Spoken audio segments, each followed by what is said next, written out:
rohani kita adalah Rasulullah Sallallahu Alaihi Wasallam. Pada saat pembukaan Pak Ustadz juga mengatakan bahwa nama yang kita pakai sekarang ini adalah nama jasad yang diberikan oleh orang tua kita, guru kita, ataupun tetua kita, kakek, nenek misalnya. Sekarang saya mau tanya, siapa nama rohani kita Pak Ustadz? Yang dimana binnya adalah bin Muhammad Rasulullah SAW. Demikian. Assalamualaikum warahmatullahi wabarakatuh. Assalamualaikum. Yang tahu nama kita orang tua kita bukan? Yang ngasih nama kita siapa Pak? Orang tua kita. Maka yang tahu nama ruhani Bapak itu bukan saya. Tapi siapa yang tahu? Bapak Ruh. Tapi Bapak Ruh itu punya pewaris. Bukan ulama yang bisa baca kitab ini. Ulama yang mewarisi kolbunya Nabi, plok semuanya dia warisi. Itulah nanti namanya Al-Imam Al-Mahdi. Kalau umur Bapak panjang bisa. Jika belum muncul Imam Al-Mahdi, maka wali yang disebut wali ghaus. Jika di ilmu fikih disebut mujtahid mutlak. Mujtahid mutlak dia tahu nih barang hukumnya apa, keluar namanya. Maka bagi ahli ruh, wali-wali yang disebut wali kutub itu mereka nggak ngerti. Yang ngerti wali namanya ghaus. Jadi wali itu kan banyak Pak, ada stratanya. Ada 313 wali kutub, sejumlah dengan jumlah para rasul, sejumlah dengan jumlah ahli badar. Kutub poros, dia poros asma, poros sifat Allah. Wali-wali ini ada satu pemimpin yang jadi guru mereka, orang tua rohani mereka sekarang ini. Ini yang disebut Kutubul Ghaus.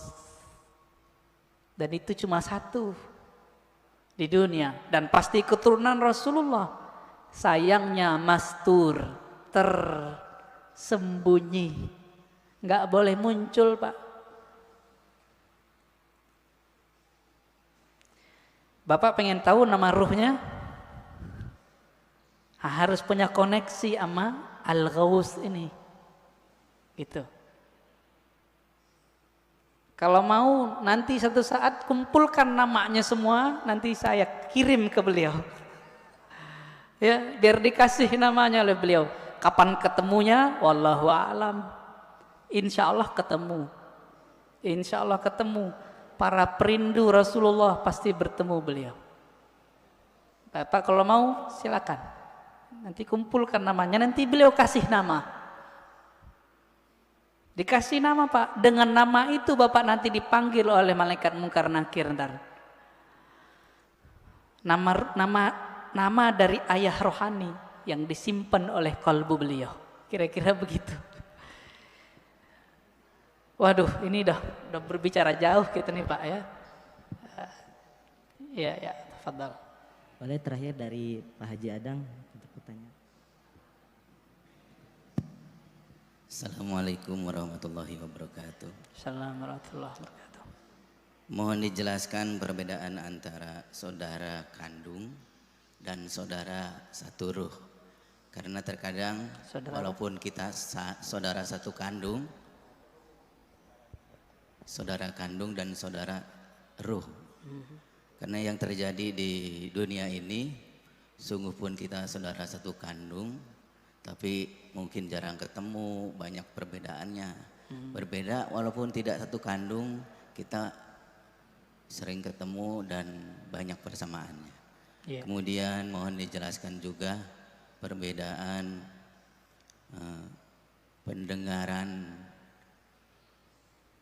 ruhani dan pendengaran jasmani, penglihatan ruhani dan penglihatan jasmani. Terima kasih. Ya. Beda saudara kandung secara jasad Pak ya, dengan saudara ruh. Dalilnya surat Al-Hujurat, innamal mu'minuna ikhwah. Sesungguhnya orang beriman itu bersaudara. Loh, babenya siapa? Ya, bapaknya siapa? Itulah Rasulullah, Abul Mukminin, bapaknya orang beriman. Maka istri Nabi disebut Ummul Mukminin. Tapi kan kita nggak manggil Nabi Abul Mukminin, padahal itu nama beliau sebenarnya. Disebut lebih tepat Abur Ruh. Saudara ruh ini itu diketahui dari syahadat, Pak, dan pengenalannya kepada Bapak Ruh. Dan yang meniupkan roh tidak dicipta, Pak. Tapi jika yang dimaksud roh itu jiwa dicipta. Jadi tergantung nih, kan ulama kita kadang menyebut roh tapi artinya nafs. Menyebut roh artinya kolbu, seperti Imam Ghazali. Maka ini dicipta. Inilah mazhab Imam Qushairi, Imam Ghazali, bahwa ruh dicipta. Tapi Quran kan ngomong ruh bukan yang itu. Kulir ruh min amri rabbi. Amri rabbi tidak dicipta. Roh adalah urusan Allah. Lillahil amru, ya. Allah punya amr, tapi juga punya penciptaan. Jadi Allah membedakan antara ciptaannya dengan urusannya. Urusan itu hembusan. Nah, jadi kita ini, fisik ini dengan kun fayakun. Kalau ruh enggak, tiupan, Pak. Tiupan dari Allah Subhanahu wa taala. Sedangkan nur, nah yang Bapak cerita tadi, nur itu pancaran. Maka manusia itu dalam dirinya minimal ada 3 nasab. Ada nasab jasad, ada nasab nur, ada nasab ruh. Kalau nasab jasad, banyak yang tahu. Ini Habib Mahdi As-Sagaf yang wali di Parung, almarhum, udah meninggal ya, pesantren Nurul Iman. Itu dia berangkat ke Masjidil Haram, duduk di pintu apa gitu ya, tiba-tiba ada orang nyapa, kamu si anu ya, bin sampai ke Rasulullah. Itu nama jasad, silsilah jasad, bisa diketahui oleh banyak wali. Banyak wali bisa tahu, Pak. Tapi kalau nasab nur, nasab ruh, cuma Nabi yang tahu. Karena kolbu Nabi diwariskan nanti isi ilmunya ke Imam Al-Mahdi, maka beliau tahu, Pak, nanti. Tapi nantinya udah nggak lama loh, Pak, ya. Jangan dikira 100 tahun lagi, enggak. Ini COVID ini sudah penanda kalau ini sudah dekat.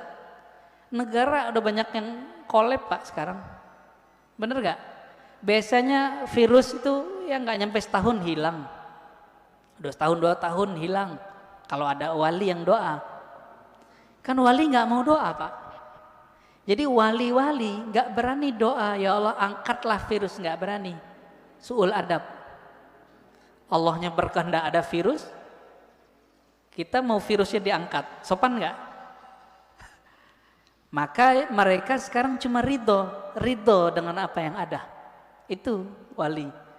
Jadi mohon maaf kalau bapak-bapak ini ngotot, ya Allah angkatlah virus. Jangan maksa Allah dong, ya.